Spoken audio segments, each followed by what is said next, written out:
Five, four, three.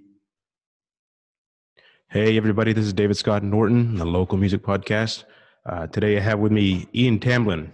Ian is a Canadian folk singer-songwriter, record producer, adventurer, and a playwright. And he is coming to us from Quebec, correct? That's right, Chelsea, Quebec, just Chelsea. north of Ottawa. Good morning. Good morning.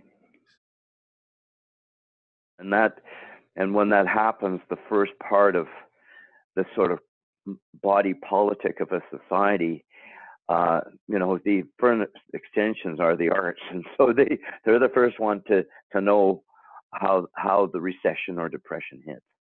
Right. And well, you were saying like how you had to think, and how am I going to remain part of this?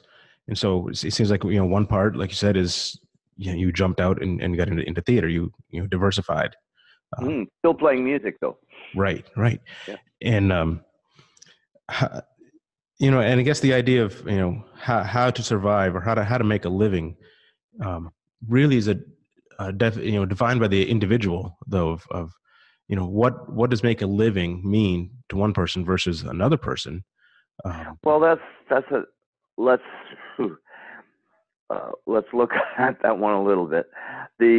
I think for me, making a living as a musician, it's a very interesting thing because there's lots of what I would call hobbyists out there. I purposely, when I started, cut myself off from other employments because I felt that my pen would be sharper if I was hanging on the edge and writing to save my life. And so I did that, and then kept on adapting to continue to do that. So from the time I graduated from university, that was my job.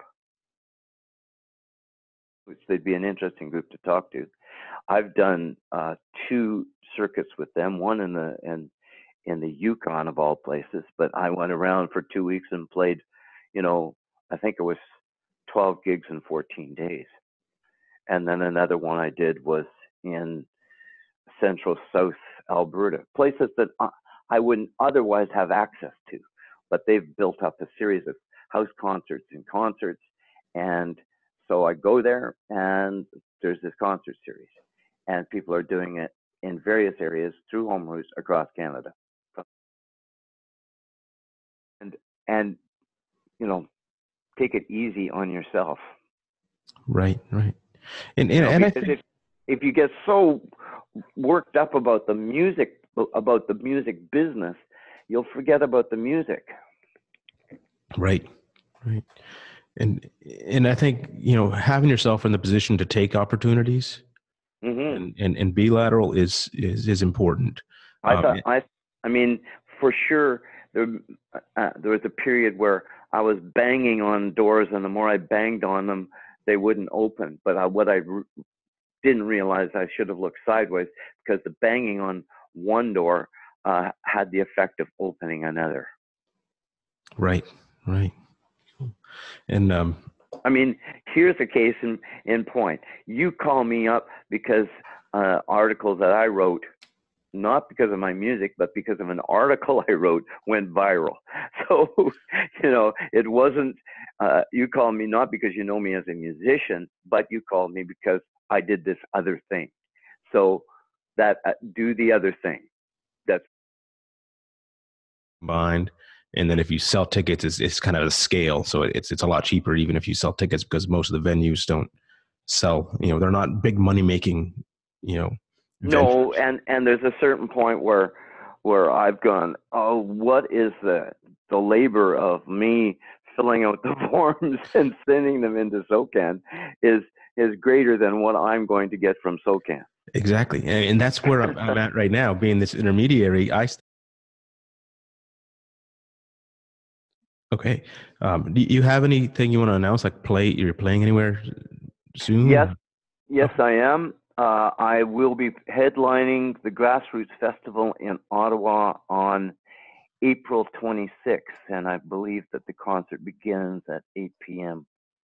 April 26th in Ottawa. Say the name of that again. The Grassroots Folk Festival. Grassroots Folk Festival. Okay. And can people find more about that on your website or just Google Yes, Grassroots? they can, or just go to Grassroots Festival in Ottawa, Awesome. That and sounds I'll be playing with my band at that point. awesome. How many people in the band? 5. 5, full band. Awesome. That sounds great.